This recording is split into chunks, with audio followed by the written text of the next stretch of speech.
सके। और जिस पे मैं खड़ा हूँ अभी ये पुल है, तो अब चलिए अंदर चलते हैं। तो ये अमर सिंह दरवाज़ा, जहाँ पे आपको ये झूमर दिखाई देगा जो कभी पहले सोने का हुआ करता था, लेकिन ब्रिटिश लोग जो हैं इसको यहाँ से ले गए। ये शायद प्राचीन विंडो टिकट के लिए हुआ करती थी। और फिर यहाँ से प्रारंभ में ही आपको विशाल बुर्ज दिखाई देंगे। कितने विशाल बुर्ज हैं, देख रहे हो। फिर एक दरवाज़ा आता है बहुत ही विशाल, बहुत ही ज़्यादा विशाल, और यहाँ पे ये दो सैन्य बुर्ज के बीच में गिरा हुआ है। कितने विशाल बुर्ज हैं, देख रहे हो। फिर एक दरवाज़ा आता है बहुत ही विशाल, बहुत ही ज़्यादा विशाल, और यहाँ पे ये दो सैन्य बुर्ज के बीच में गिरा हुआ है। ये किला 95 एकड़ में फैला हुआ है। 95 एकड़ अपने आप में बहुत बड़ा होता है। यहाँ मान लीजिए एक गाँव बस गया पूरा।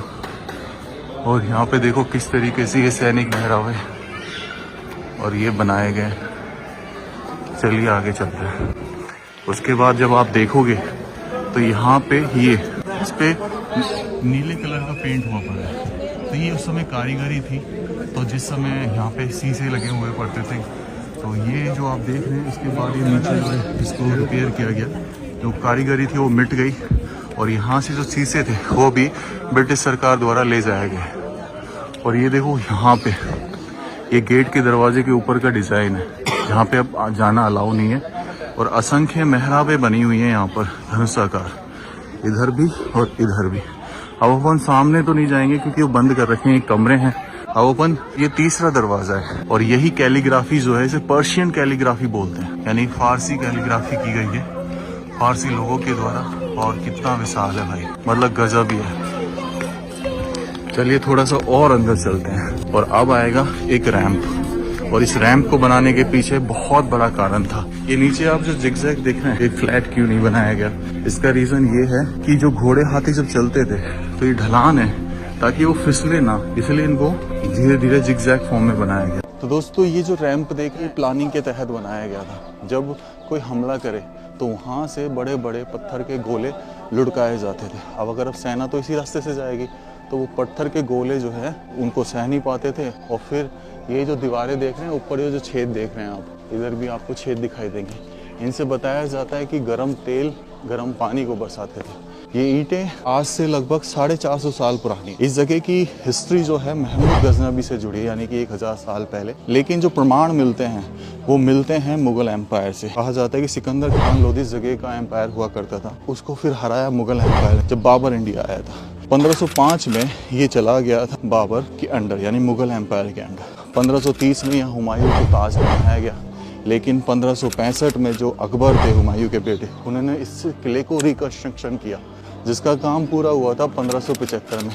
आज जो अपन स्ट्रक्चर देख पा रहे हैं ये अकबर की बनाई हुई स्ट्रक्चर है 1575 की, यानी कि लगभग 450 साल पहले की। उसके बाद मुगल से छीना शेरशाह सूरी डायनेस्टी ने। शेरशाह सूरी ने ऐसी तोपें बना दी थी, मुगल एम्पायर को हरा दिया था। फिर यहाँ से हुमायूं चला गया था ईरान, फिर वहाँ से वो ईरान का सपोर्ट लेके आया, तो फिर वापस से सू डायनेस्टी को हराया, जिनका 15 साल यहाँ पर कब्जा रहा। फिर मुगल एम्पायर आया। फिर मुगल एम्पायर आने के बाद वापस से भरतपुर के जो जाट थे उन्होंने उनको हराया। फिर यहाँ पे भरतपुर स्टेट का शासन रहा। फिर भरतपुर स्टेट को दोबारा से हराया मुगल एम्पायर ने। और फिर उसके बाद यहाँ पर मराठाओं ने उनको हराया। फिर उसके बाद ब्रिटिश आ गए थे, और ब्रिटिश के बाद यहाँ पर तुम जानते हो क्या हुआ, 1947 में ये चीज़ें गवर्नमेंट हो गई। तो अपन चलेंगे राइट हैंड प्लेस की तरफ। ये जहांगीर महल है यहाँ का। लाल किले आगरा की शुरुआत होती है जहांगीर महल के बगल में स्थित अकबरी महल से, जिसे बंगाली महल भी बोला जाता था। इसे बनवाया गया था 1565 में और तोड़ा गया 1589 में। तोड़ा था भरतपुर स्टेट के जाट राजाओं ने गुस्से या आक्रोश में आकर। आज सिर्फ यहाँ पर बचे हैं तो सिर्फ उनकी दीवारों के अवशेष। यहाँ पे लिखा हुआ है बंगाली महल। देखो ये इधर मैं दिखाता हूँ कुछ कनेक्टेड सुरंग जो हैं अकबरी महल की अभी भी है, जो बची हुई हैं। पर ये क्षतिग्रस्त देखो किस तरीके से तोड़ा गया। ये नीचे कमरा बनाया तो इसी में से जाती है वो। देख रहे हैं भाई, उस समय ईंटों का इस्तेमाल होने लग गया था। और यहाँ पे ये देखो ये तहखाने, और ये बंद है भाई, टोटली बंद। आज ही अब आपको बेहतरीन बावड़ी दिखाते हैं इस किले की। ये है भाई बावड़ी, कुआं, ये देखो ये यहाँ से बनाया हुआ। ये शायद जेल वगैरह है। क्या है, कमरे कनेक्टेड है, बंद कर रखे हैं ना।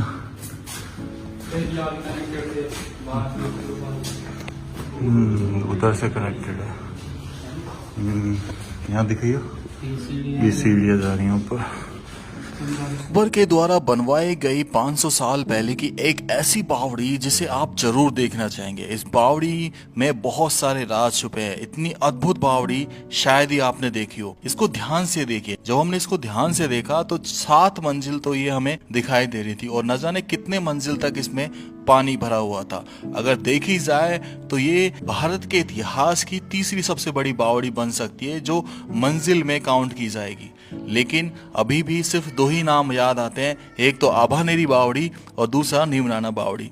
इस बावड़ी के दरवाजे तक मैंने जाने की कोशिश की, आखिर अंदर से कहाँ जाता है दरवाजा, लेकिन अफसोस की बात यह थी कि दरवाजे पर ताला लगा हुआ था। लेकिन फिर भी मैंने इस जगह से झांकने की कोशिश की तो मुझे वो रास्ता नजर आ रहा था जो इस बावड़ी के इधर उधर दिखाई दे रहा था और कितनी अद्भुत लग रही थी बावड़ी। दूसरा रास्ता भी इस बावड़ी के लिए बना हुआ था लेकिन वो भी बंद। अकबर के बेटे जो जहांगीर थे उनको एक टब दिया गया था। वो टब सोने चांदी से भरा हुआ था और वो टब था स्नान के लिए। एक ही चट्टान को काटकर वो टब बनाया गया। हालांकि ये पहले अंदर रखा हुआ था लेकिन फिर बाद में इसको ब्रिटिश लोग बाहर लेकर आए। तो इसमें जहांगीर महल और अकबरी महल दोनों हैं। हालांकि अकबरी महल बिल्कुल जर्जर हो चुका है। जो सामने स्ट्रक्चर देख रहे हैं वो जहांगीर महल का है। और ये जो सामने आपको दिखाई देगा पत्थर, ये है वो जहांगीर का हौज। हौज मतलब बेसिकली जिसमें पानी भरा होता है, तो इसमें नहाते थे। इसकी ऊंचाई अगर बात करें तो 5 फीट है, चौड़ाई अगर बात करें तो 8 फीट है और इसकी जो सरकमफेरेंस है यानी परिधि वो 25 फीट है। आगे स्नान कुंड, और ये भाई एक ही पत्थर से बना हुआ है और इसमें दोनों तरफ सीढ़ियाँ हैं। यहाँ पर आप देखेंगे तो एक तरफ की सीढ़ी टूट गई है क्योंकि इसको सरकाने की कोशिश की गई और एक तरफ की सीढ़ी सही सलामत है। और यहाँ पे ये डिज़ाइन वगैरह भी थे जो समय के साथ अभाव में मिट गए, जो शायद मेरे हिसाब से किसी उर्दू कला या अरबी कला को प्रेजेंट कर रहे हैं। तो यहाँ से देखो ऐसा दिखाई देता है ये। और ये जहांगीर पैलेस। तो आज अभी जहांगीर महल में चलते हैं। यहाँ पे जो स्टार का साइन देख रहे हैं, ये स्टार दर्शा रहा है कि जो मुगल थे वो डच व्यापारी थे, उनके सम्मान में ये स्टार साइन बनाया गया, जिसे फ्री मेंशन साइन बोलते हैं डच में। ये जो कलाकृति है इसमें कोई चिपकाई विपकाई कुछ नहीं, चूना कुछ नहीं, बस चट्टान के ऊपर इनको उकेरा गया है हथौड़ी और छेनियों से। तो इस तरीके से ये हिंदू कला, राजपूताना कला, वास्तु कला और मुगल कला को साथ में लेके चलते थे। यहाँ पे ये असंख्य आले देने का मतलब है कि ये गेट पूरा जगमगा जाए रोशनी दियों से। ये गेट जो है मेरे हिसाब से रिपेयर करके दोबारा लगाए गए हैं। गेट की जो आसार है वो लगभग 12-13 फीट है, मतलब इसको तो भेद पाना मुश्किल। फिर यहाँ पे ये सैनिक मेहराबें होती थी।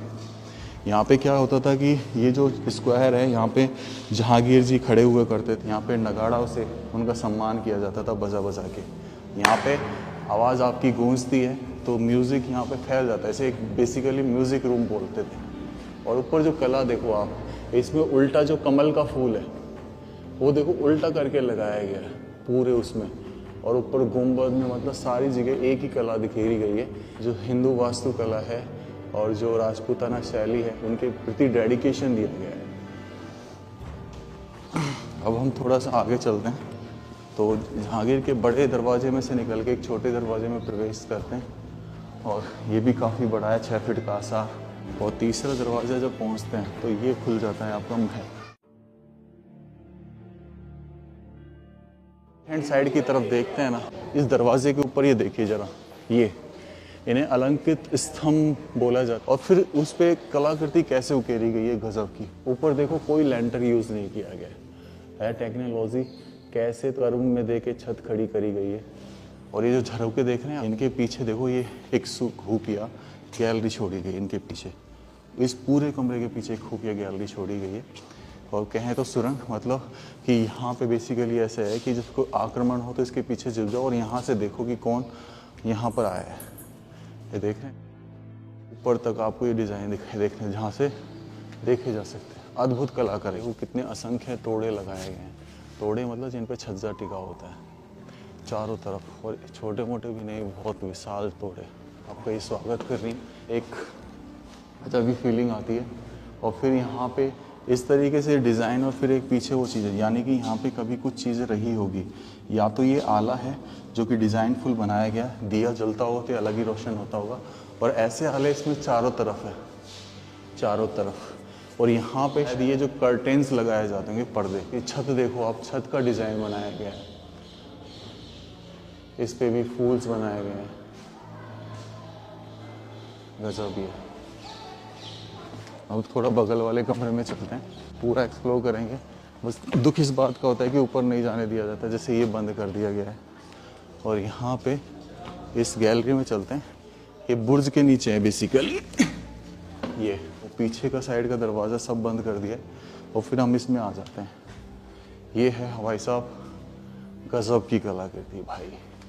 यहाँ पे जो ये ऊपर देख रहे हैं आप, ऊपर जो चीज़ें होती थी ऊपर, यहाँ ऐसे बोला जाता है कि राजा साहब बैठा करते थे। मतलब क्या कलाकृति बना दी लोगों ने। ये इस तरह के पिलर्स जो मैं आज पहली बार देख रहा हूँ, इस तरह की डिज़ाइन जो है टेका गया है। अब ये इसको मतलब कैसे तो लगाया गया होगा, क्योंकि कोई भी कट नहीं है इसमें। और फिर देखो इस पर संगमरमर का जो पत्थर है मकराना का, उससे थोड़ा सा एक डिज़ाइन दिया गया है फूल का। ये कमरा बंद कर रखा है। तो भाई ये था जहांगीर महल, गजब की शानदार कलाकृति देखने को मिली हमें यहाँ पर। अब हम ये जो कमरे हैं ना बिल्कुल आर पार कनेक्टेड है, ऐसे इधर से एक गलियारा बनाया गया है। ये जो एरिया है ना ऐसा लगता है कि जैसे बाथरूम के लिए सेपरेट बनाया गया। ये देखो इसमें आ जाते हैं तो यहाँ पे ये महल कनेक्टेड है एक दूसरे से। अब ये जो आप देख रहे हैं ये जले हुए निशान, ये दर्शा रहा है कि यहाँ पे कभी जो आक्रमण हुआ था जाटों का तो उन्होंने इस जगह को जलाया था गोल्ड प्लेटिंग निकालने के लिए। अलग ही कनेक्शन है, अलग ही लेवल पे। आप मतलब घूमते रहिए एक से दूसरे, दूसरे से तीसरे। ऊपर जो कलाकृति दिख रही है आपको, पर्शियन कैलीग्राफी डायमंड की, गजब। बाहर की तरफ आते हैं और इसको देखिए, पूरे महल का पानी इस नाली के थ्रू इस फाउंटेन में जाता था और ये चला करते थे उस समय। तो यहाँ पे फाउंटेन चलते, कितने डिज़ाइन के साथ बना है। अपने आप में मतलब कलाकृति को ऐसे समझ लो कि उसने निचोड़ लिया हो, बहुत ज़्यादा निचोड़ लिया हो। जहाँ ज़्यादातर हमें हिंदू शैली नज़र आ रही है, जिसको शायद वो प्यार करने लग गए थे। और नीचे आप ये देख रहे हैं ये छेद, ये एक्चुअल में छेद के नीचे एक पासिंग है पानी की, जिस पूरे किले से पास होती थी। और अपन यहाँ से देखते हैं ये, जिससे हमारा पूरा जो आगरा है दिखाई देता था। और इसके पीछे भी खाई है भाई, और फिर सड़क आ जाती है। जो खाई देख रहे हैं आप, ये पूरा घेरा हुआ है। तो ये मतलब हर डायरेक्शन में मेरे हिसाब से स्तंभ बनाए गए थे लड़ने के लिए। और यहीं से आपको ब्यूटीफुल व्यू ताजमहल का दिखाई देगा। अभी पॉल्यूशन बहुत ज़्यादा है, कोहरा बहुत ज़्यादा है, इसलिए बहुत धुंधला दिखाई दे रहा है, पर यहीं से वो दिखाई देता है। ये इसका समझ लो एक तरीके से मिरर है। तो इसके दरवाजे ज़्यादातर बंद कर रखे हैं यहाँ पे। अब ये जो आप खांचे देख रहे हैं, इन खांचों में कभी डायमंड वगैरह लगे रहते थे, जिनको ब्रिटिश सरकार थी यानी लॉर्ड कर्जन 1905 में जो रहे अंतिम, वो सब उखाड़ के ले गए, कुछ नहीं छोड़ा यहाँ पे। मतलब किस तरीके से लूटा है इसे, ऐसे था ये। चलिए अब थोड़ा सा दूसरी साइड चलते हैं और जगह को एक्सप्लोर करते हैं इसमें से होके। अब ये जो अब इसको मतलब एक तरीके से कहते हैं कि ये जो पूरा है पोला है, और यहाँ पे आवाज़ें आती हैं, मतलब ये एक वाइफोन का काम करती है। तो इसके अंदर क्या है कि ये एसी रूम है, समय का कूलर बहुत ठंडा रहता था। इनके दीवारों के पीछे पाइप है, जैसे ये बसता है, देखो ये बसता है, यानी ये पोला है। दिनेश मुझे तो यहाँ से आवाज़ देना है ना, और मैं उधर जाके सुनूंगा। मेरी आवाज़ आ रही है दिनेश, तेरे को आ रही है? देखो भाई क्लियरली आवाज़ आ रही है। है कमाल की चीज़। और यहाँ पे ये जो चीज़ें है ना, ये जो कला है, ये धीरे धीरे टूट गई है, डैमेज सी हो गई है। तो ये उस ज़माने का एसी रूम हुआ करता था भाई। वेंटिलेशन के लिए देखो ऊपर से ये झरोके छोड़े गए हैं ताकि हवा प्रॉपर आ सके। आ जाइए। अब इसमें ना एक चीज़ और है, ये जो आपको खिड़की दिख रही है इधर से, ये ऊपर देखो ग्लास लगाया गया है। ये अंदर से हमें खुली नज़र आती है, लेकिन ग्लास लगाया गया है इसमें बहुत पहले। और यहाँ पर आप